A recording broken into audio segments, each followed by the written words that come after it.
想大家咧做一啲想像嘅工作嚇。如果咧你無端端咧俾人屈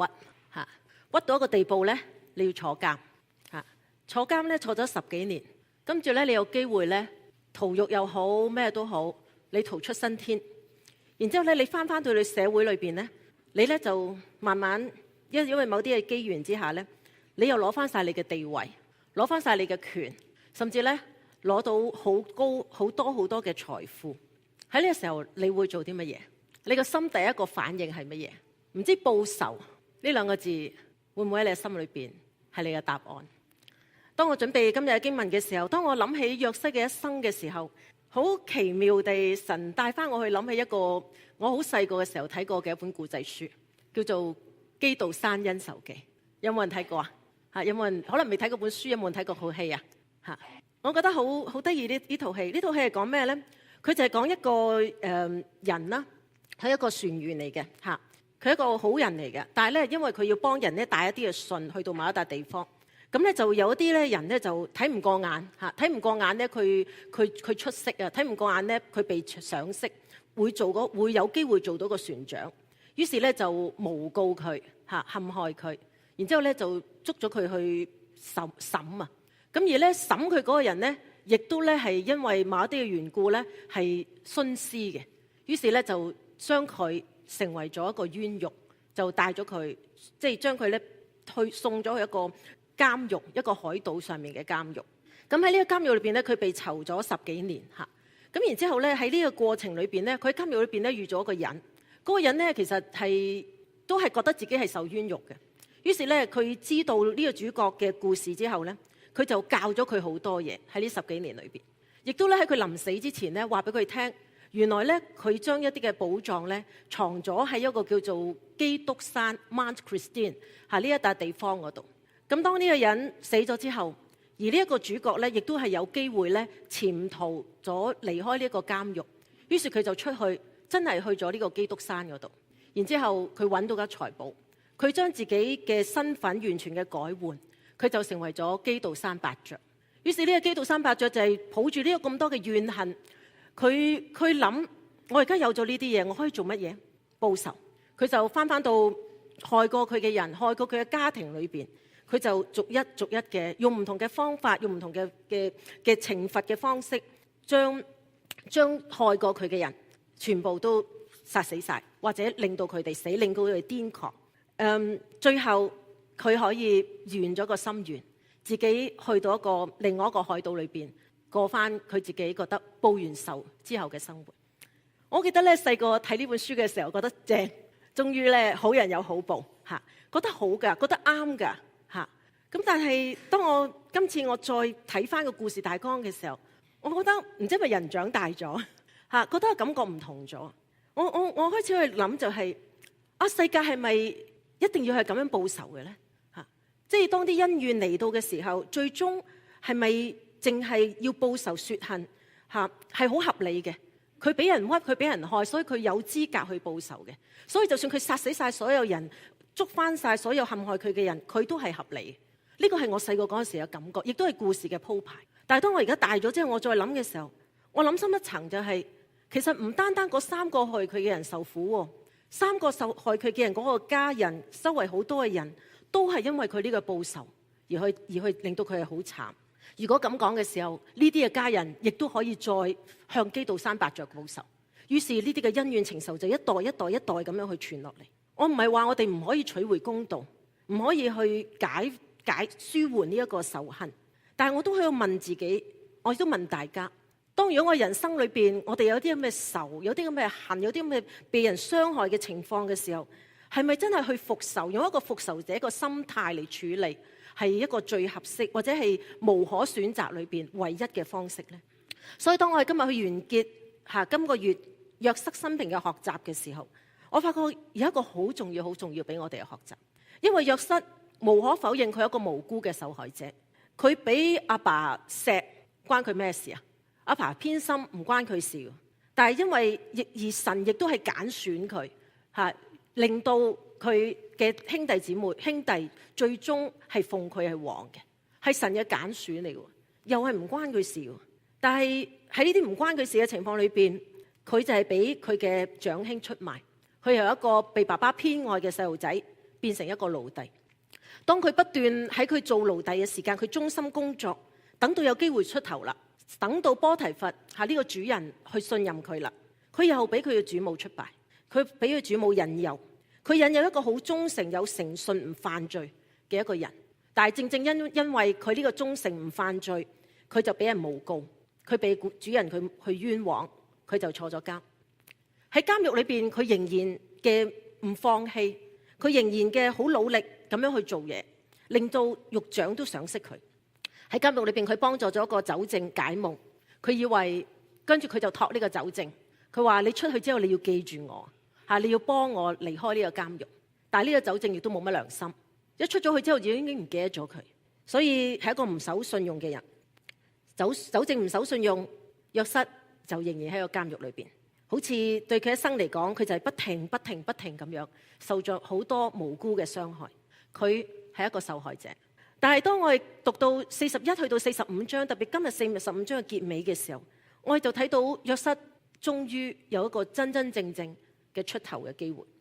就係神賜俾佢一種嘅解夢嘅能力，亦都神係再一次喺2年之後提醒個酒政記起約瑟呢個人，於是佢就能夠幫埃及法老解咗夢。而呢個夢係講埃及有7年嘅豐收，有7年嘅饑荒，而神係將透過呢個夢話俾法老知，透過約瑟同佢解夢，以至到約瑟有機會被提升成為一個埃及嘅宰相，成為一個一人之下萬人之上嘅一個管治。所以喺嗰段時間，佢好聰明地為埃及去儲糧。而當45章提到嘅就係饑荒年已經開始啦，於是佢就負責點樣去派發呢啲嘅糧食。所以約瑟喺呢個時候終於佢嘅管理能力，佢嘅領袖能力可以盡情嘅發揮，亦都越嚟越得到人嘅受落。但係到咗饑荒第2年嘅時候，有一件佢自己都諗唔到嘅事情發生，就係其中一班嚟攞糧食嘅，居然係佢嘅哥哥，居然係嗰班出賣佢抌佢落坑為咗30個銀錢唔要佢呢班咁無良嘅親人。所以當約瑟見到佢哥哥嘅時候，特別當佢見到佢哥哥跪拜佢乞求佢嘅時候，我相信約瑟可能好快就諗翻起嗰個夢，嗰個令到佢被哥哥出賣，嗰個令到佢捱咗17年無辜受害生命嘅一個夢，終於實現。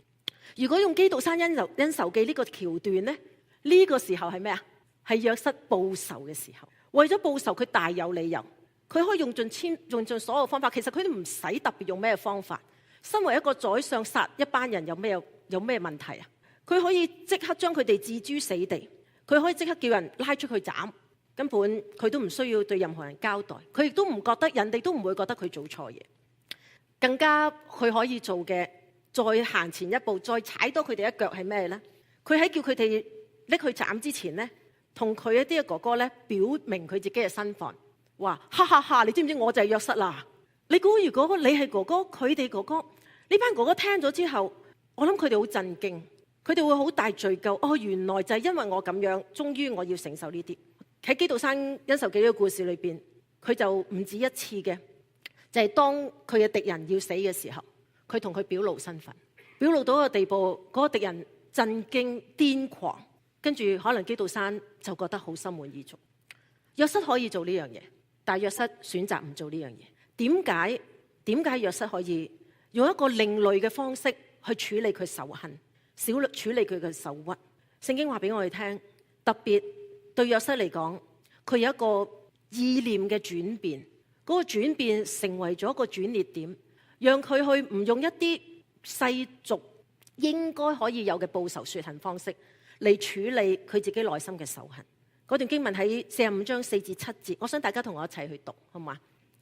預備開始。約瑟又對他弟兄說：請你們近前來。他們就近前來。他們說：我是你們的兄弟約瑟，就是你所賣到埃及的。現在不要因為把我賣到這裏自憂自恨，這是神差我來在你以前來，為要保存生命。現在這地的饑荒已經2年了，還有5年不能耕種。不能收成。神差我在你們以先來，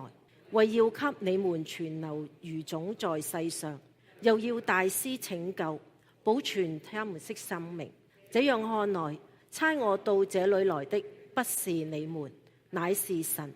他又使我如法老的父，做他全家的主。原來約瑟可以用一個非一般嘅方式去面對呢個報復報仇嘅良機。最主要係因為佢突然之間，可能唔係突然之間嚇，佢能夠喺神裏邊，佢掌握咗用一個唔同嘅角度去睇佢嘅際遇。呢個新嘅角度幫助約瑟去突破佢嘅生命，同埋更加重要嘅係幫助佢能夠完完全全嘅去醫治到佢自己嘅悲傷，因為佢選擇佢唔從一個被賣者嘅心態嚟到睇自己嘅際遇，佢唔從一個受害者嘅心態嚟到睇自己嘅際遇，因為神俾佢睇到，冇錯佢有傷害，但係神嘅工作、神嘅主權、神嘅容許，將所有呢啲嘅際遇突然之間一個轉念，讓佢睇到呢個係一個係被神差遣嘅一個際遇。即係佢同哥哥講，唔係你賣我啊，係神差我。我想大家諗清楚咩叫做被賣，咩叫做被差。同一段嘅經歷，如果我係由一個被賣嘅心態去理解、去處理呢個經歷，同埋我哋從一個被差、被神差嘅角度去理解呢個經歷，有咩唔同？我哋嘗試用從約瑟嗰個嘅體會，同約瑟點樣去睇翻佢所發生喺生命裏邊發生嘅嘢，我哋睇下咩叫做一個被差嘅心態。被差嘅心態，我自己第一個體會就係話俾我哋聽，生命不荒謬。有陣時我哋發覺點解呢啲要發生嘅？冇理由嘅，冇可能嘅。我做得咁好，我咁正直，我冇得罪人，點解生命對我嚟講係咁荒謬？唔係話好人有好報，善有善報。但係當約瑟嘗試用一個被差嘅心態去睇自己以往一啲好似好荒謬嘅生命經歷嘅時候，佢睇到嘅嘢完全唔同。佢睇到佢嘅生命經歷嘅所有嘅上上落落，所有唔公平嘅對待，唔係冇理由嘅。對約瑟嚟講，唔係神喺度玩佢，唔係唔好彩，亦都更加唔係因為佢哥哥衰到一個地步，佢有本事將所有嘅佢嘅一生嚟到摧毀。原來當佢用一個被差嘅角度去睇嘅時候，佢睇生命睇得更加清楚。清楚乜嘢呢？就係清楚誰是掌管。佢清楚邊個係最終掌管佢生命嘅一個人，掌管每一個經歷際遇嘅人。約瑟好知道神一直同佢同在，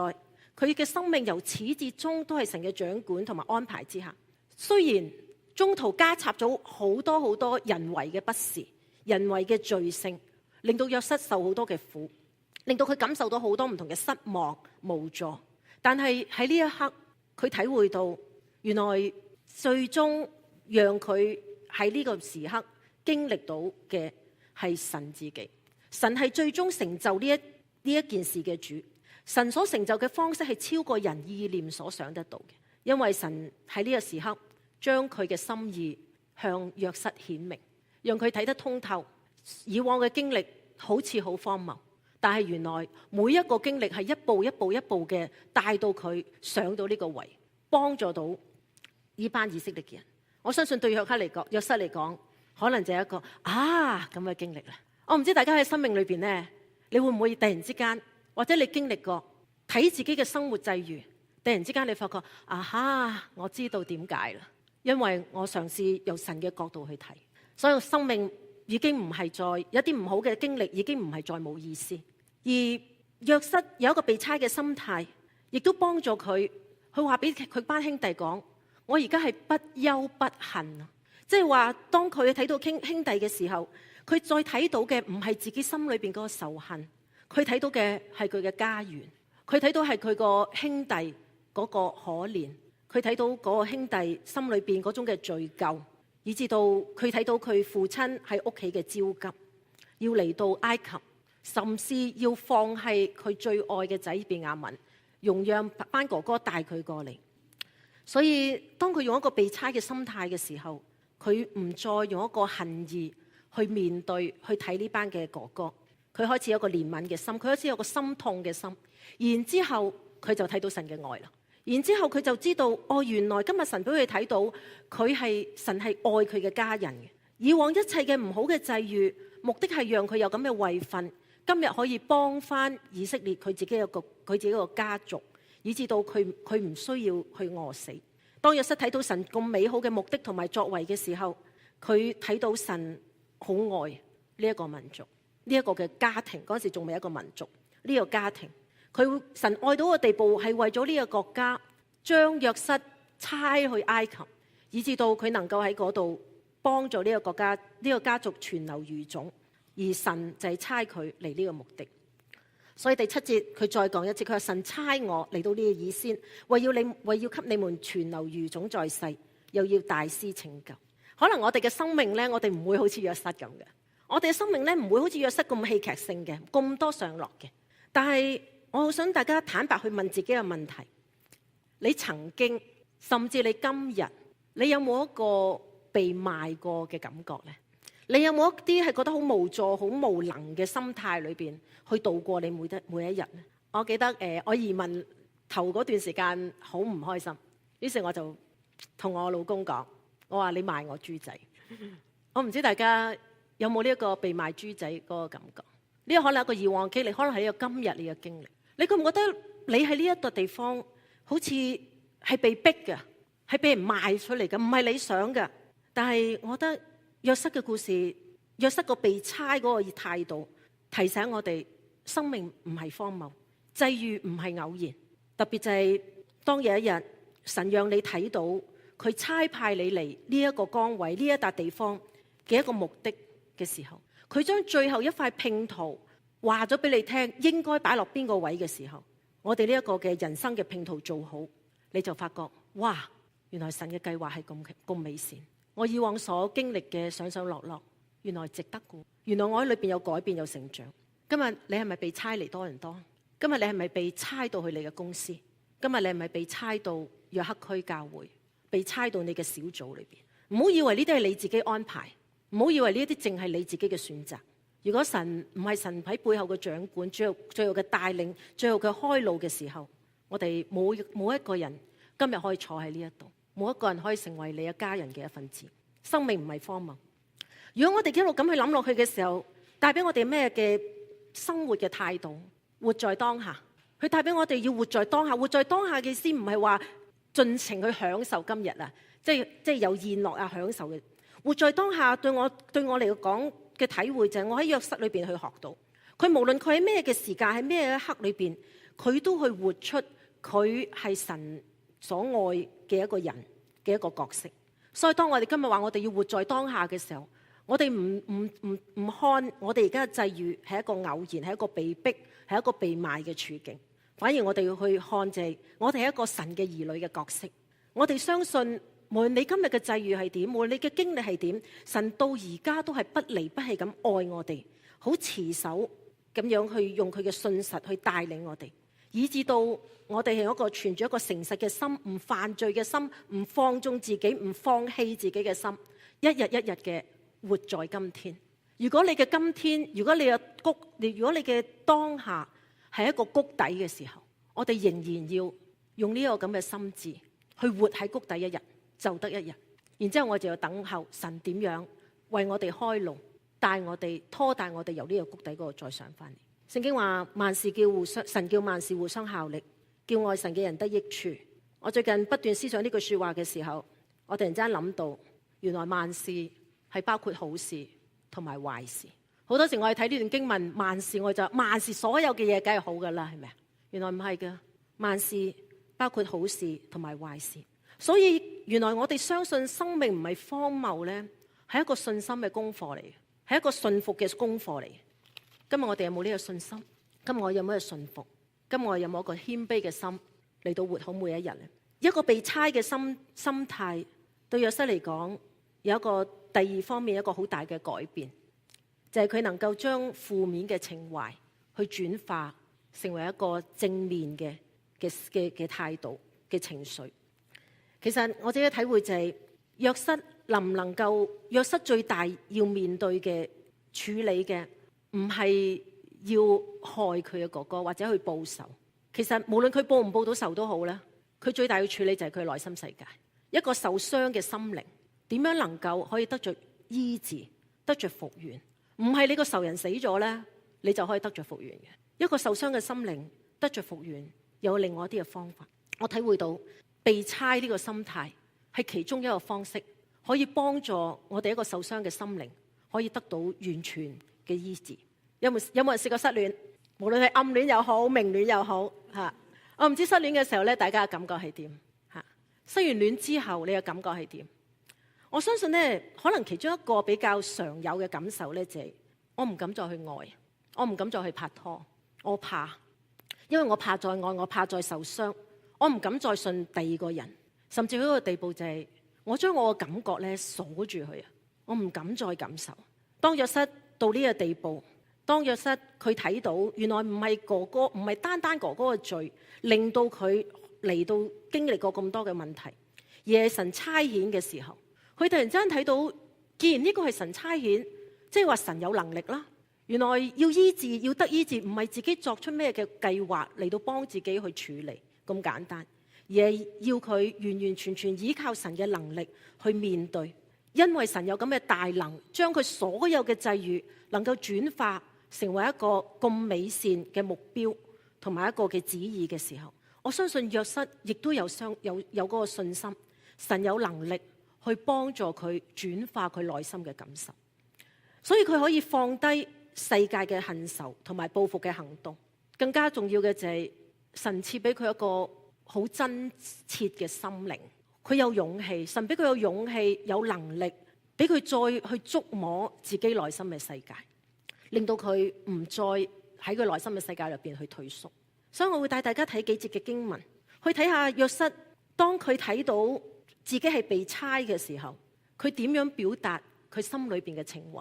而呢一個表達嘅過程，最終係引導佢能夠佢嘅心靈係得着完全嘅醫治。第45章嘅第1至2節，同埋45章嘅13至14節，我都邀請大家同我一齊去誦讀。約瑟在左右站着的人面前情不自禁，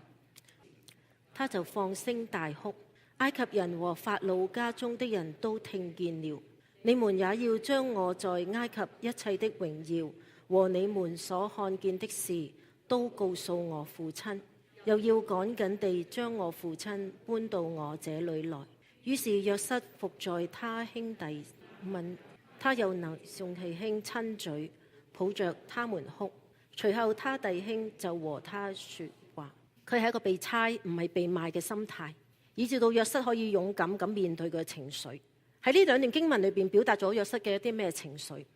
第一個係一個悲傷嘅情緒，佢大喊，因為佢要好真誠去處理自己嘅內心世界。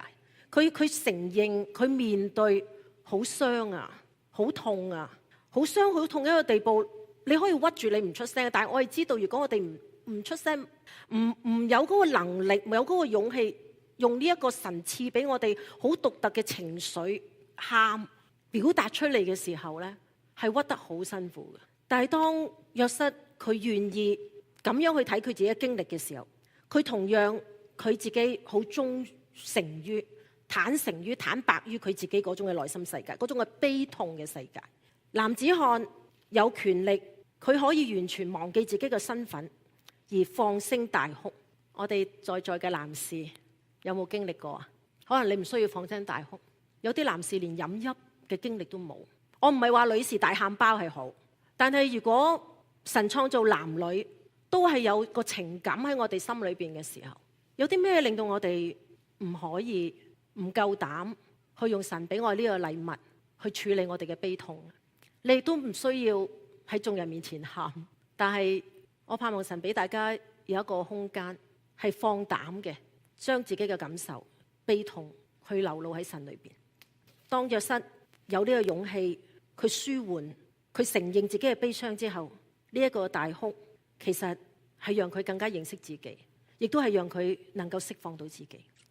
但係情緒嘅處理唔會停留喺悲傷嘅處理嗰度，悲傷嘅處理只不過係一個起步。當佢睇到佢自己係被差嘅心態嘅時候，佢就好快從一個好悲傷嘅感受，佢唔係淨係睇自己嘅感受，佢開始望到佢啲哥哥，佢開始諗到佢嘅家園，佢開始睇到佢哥哥嗰個罪疚感帶嚟俾佢嗰個痛苦，於是呢一個悲傷嘅情懷變成一個憐憫嘅心，就係因為呢一個憐憫，真係因為呢一個佢亦都感受到佢哥哥佢家園嗰個痛苦嘅時候，佢開始選擇去原諒，由悲傷轉做憐憫，然之後神加能力俾佢成為一個原諒嘅動力。佢原諒嘅唔係代表佢哋完全冇錯，或者佢哋肯完全嘅認錯，而係佢睇到神喺當中俾佢嘅能力，俾佢嘅帶領，同埋俾佢憐憫嘅心。好多時我哋叫人原諒吓，如果我哋發生咩事之後，我哋第一句同人講嘅說話，你原諒佢啦。我想大家弟兄姊妹俾多少少時間，好唔好啊？其實由受害去到原諒係一個過程，喺呢個過程入邊係有好多唔同嘅感受情懷要處理。約瑟只不過係其中一個例子，就係佢由悲傷去到憐憫，去到原諒之後，佢有能力真係完全嘅放低，佢甚至有能力去走埋去嗰個人嗰度，去擁抱佢哋，去同佢親嘴，去同佢再對話。呢個就係一個完全嘅原諒。所以對約瑟嚟講，呢個經歷唔單單佢可以攞翻佢嘅地位，最重要嘅就係佢受傷嘅傷口，佢願意透過被差呢一個嘅心意，被差呢一個心態嚟到得着醫治。今日我唔知大家喺邊一個位啊，係從來唔敢去接觸自己個悲傷世界、內心世界、情懷、情緒嘅世界，定係你仍然係繼續停留喺一個悲傷嘅幽谷裏邊，永世都唔肯出嚟，以為呢個世界係你係最慘，呢個世界所有人都係對你唔住，定係靠住神嘅恩典憐憫，我哋已經踏上去嘗試原諒，甚至更美嘅係神帶領你去與傷害你嘅人去擁抱、去接觸。最後我哋會睇下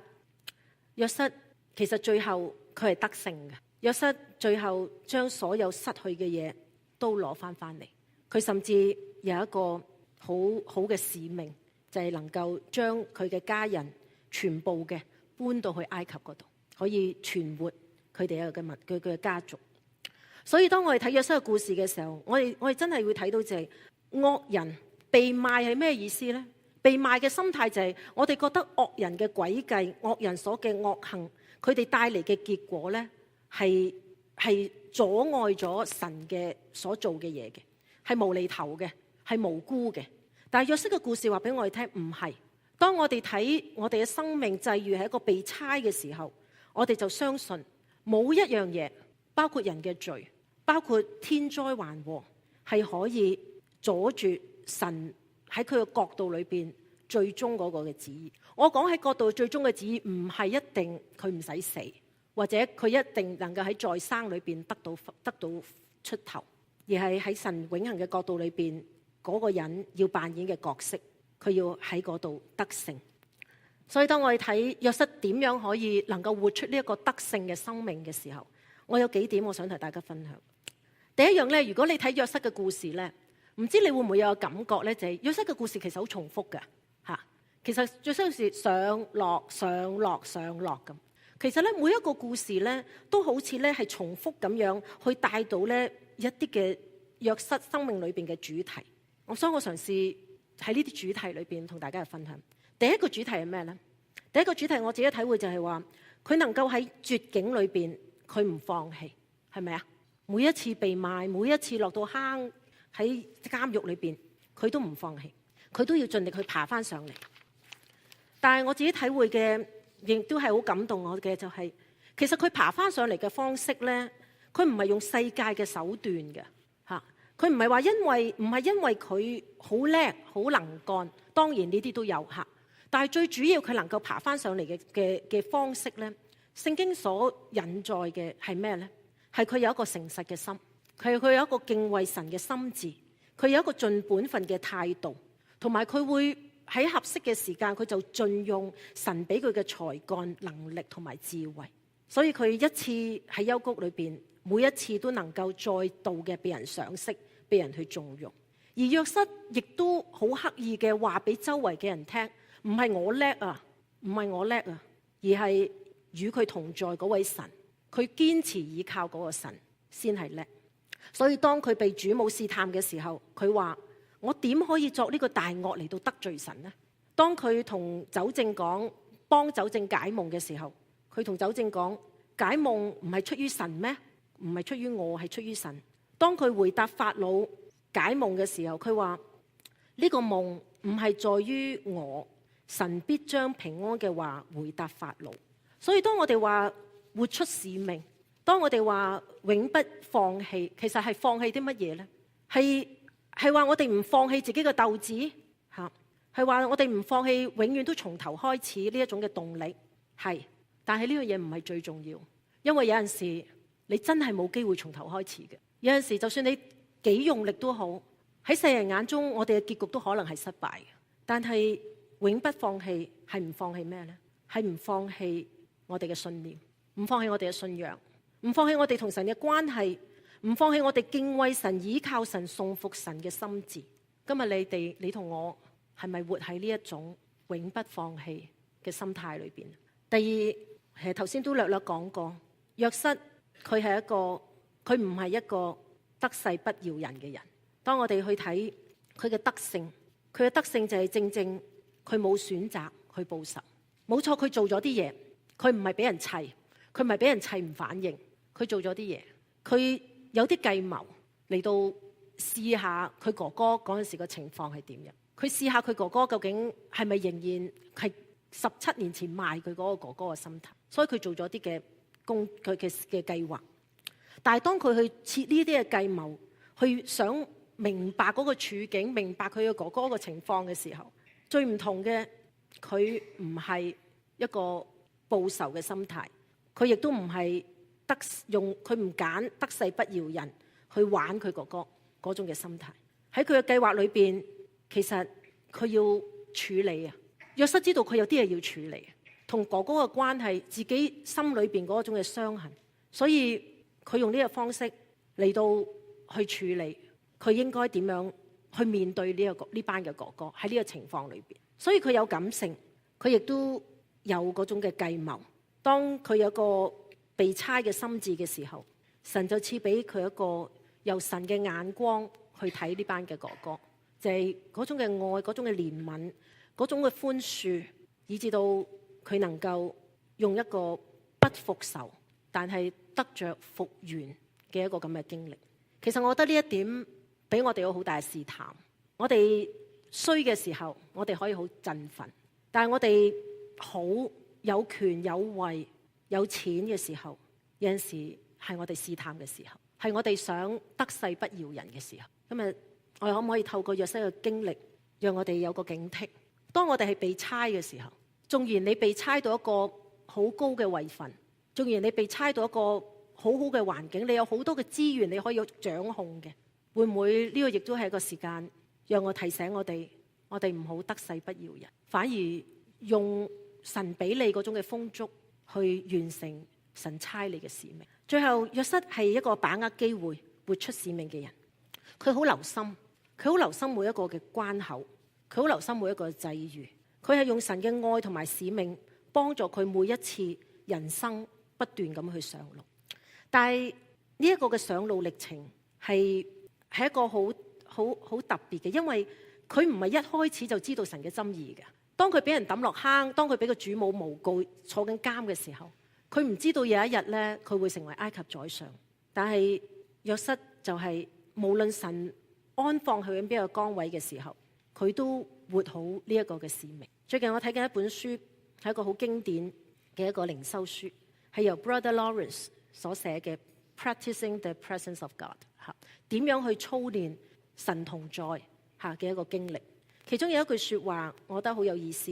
佢話咧，我譯咗中文係有一段仔吓，佢話咧，要成聖唔係靠我哋轉換工作，而係要我哋把一貫為自己而作嘅工成為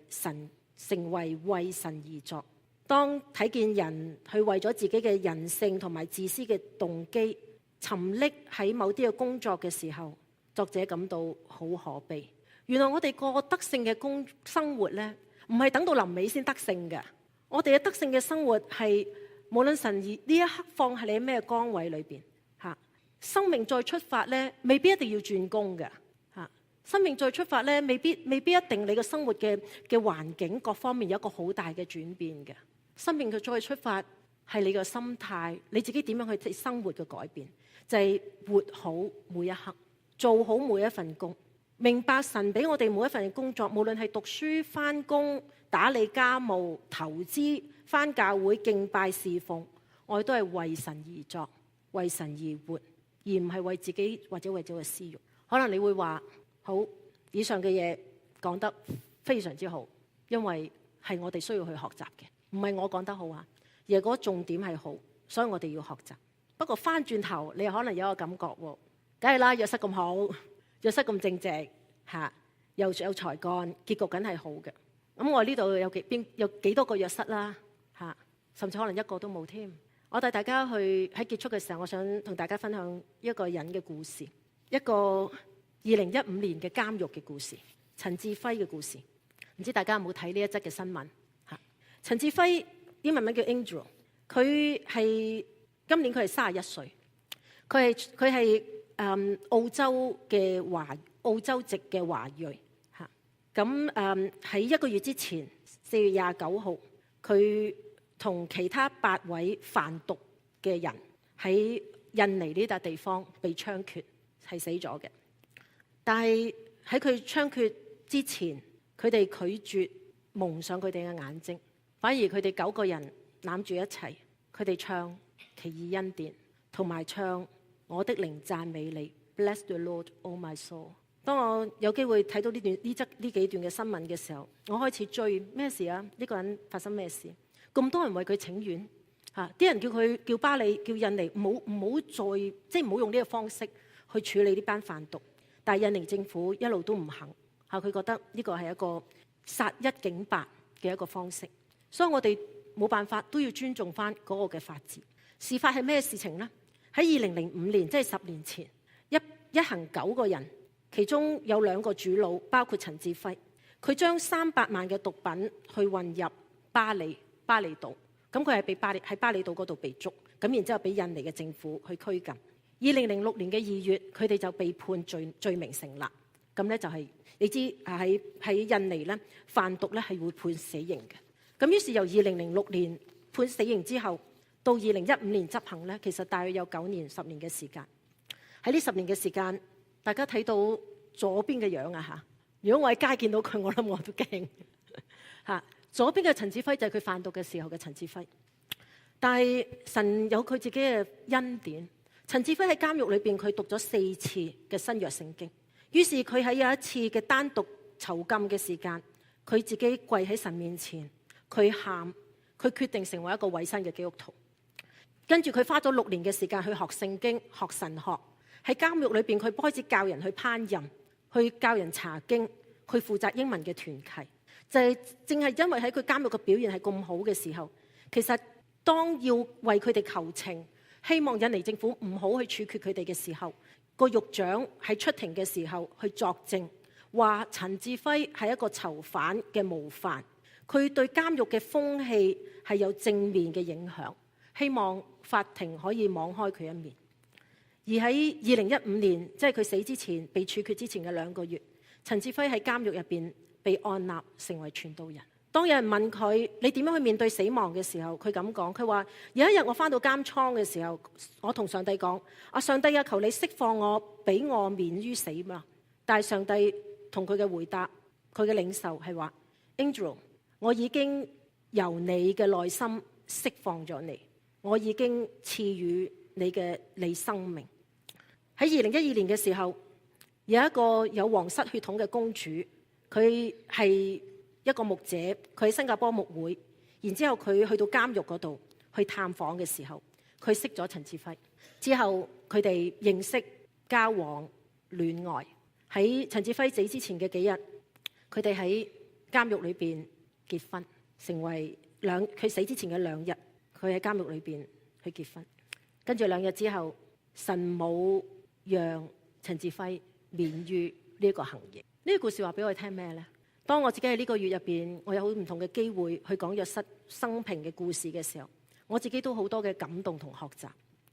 約瑟嘅一生俾咗我哋好多嘅信仰原則。當我一路去諗，當我睇到陳志輝呢個見證嘅時候，原來呢啲嘅信仰原則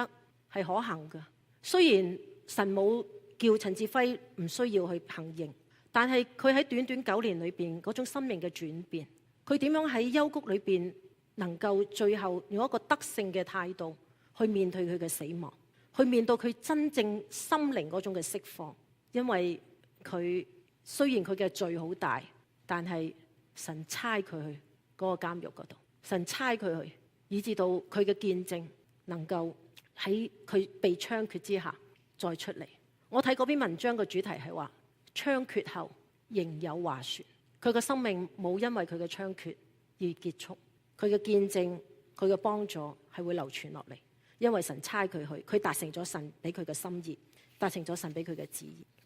今日我相信神都呼喚我哋，你係一個被賣嘅心態坐喺呢一度，即係話你係用一個你個人就係全世界嗰個心態嚟到活你每一天，定係我哋用一個被差嘅心態？其實當我用一個被差嘅心態嘅時候，我哋係用一個神嘅國度嚟到睇我哋嘅一份子，睇我哋嘅位份，睇我哋神喺我哋生命嘅計劃。我唔知大家嘅生命故事係啲乜嘢，我唔知神會點帶領你去睇你嘅經歷，但係我自己好盼望我哋一齊放低被賣嘅心態，讓神去醫治，讓我哋生命又復活，我哋攞起被差嘅心態去行我哋今日嘅路。我想邀請敬拜小組上嚟，同大家唱一首回應詩，然之後我會同大家有個禱告。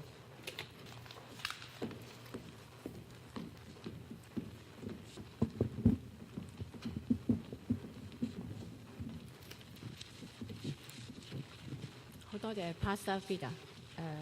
俾我哋真係能夠提醒到，無論我哋係被賣或者被逼都好啦，轉化為被差嘅時候，真係觀點角度係唔同嘅。跟住落嚟，我哋唱回應詩歌。呢條路雖然喺約瑟嚟講係好難行，但佢都係覺得係靚嘅，因為我哋有神嘅同在。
將嗰個被賣嘅心態放低嘅，願意承接起呢個被差嘅心態嘅，我想大家起立去回應神俾你嘅呼召，讓我哋一齊去禱告，為你禱告，唔需要望人啊！如果神感動你，你真係好想放低，我覺得呢篇信息係俾我，但係同樣係俾大家。如果你願意有一個咁嘅心志嘅，唔係代表你軟弱，而係代表你有一個剛強嘅心，願意我哋同你去同行，我哋都願意將你呈獻俾神，我哋一齊去禱告。神在細聽，幾多困苦心破碎，唯獨有你，教我面對不氣餒。燃亮每處，當我哭出幽谷裏，緊擁抱我在懷裏，將天使上為救主傾出所有，主恩眷顧，奮力再走。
我哋大家一齊祈禱。天父，我哋特別為到站喺你面前嘅肢體弟兄姊妹，我交託俾你。可能有啲未站起嚟嘅，但係我嘅心係被鼓動嘅，我係心被你挑戰嘅。神恩主同樣你，求你垂聽，求你接納我哋嘅軟弱，求你接納我哋嘅立志，讓我哋呢一刻唔係一個感情，唔係一個氣氛去帶動我哋嚟到呢一個位，而係神你自己嘅靈喺我哋心裏邊去動工。神，我哋多謝你，因為我知道每一個弟兄姊妹後邊都有好多好多嘅故事，有啲係好傷痛，有啲係好無助，有啲係好人眼中按嚟係好好嘅，但係主你先知道究竟我哋嘅際遇係啲乜嘢。所以主，求你憐憫我哋，求你去改變世俗俾我哋嗰種嘅捆綁，俾我哋嗰種嘅價值觀帶嚟對自己嘅傷害。求你釋放我哋，因為約瑟話冇人賣佢，而係你差佢。所以今日我同樣嘅，我求你差派我哋，讓我哋願意將我哋被買嗰種嘅心態得着完全嘅粉碎。你差遣我哋喺我哋而家嘅崗位去活好每一天，去見證你，成為祝福自己、家人、我哋周圍嘅人嘅一孖群，悅納我哋喺你裏邊嘅呈獻。因主你真係美，我哋多謝你，奉賴主耶穌名。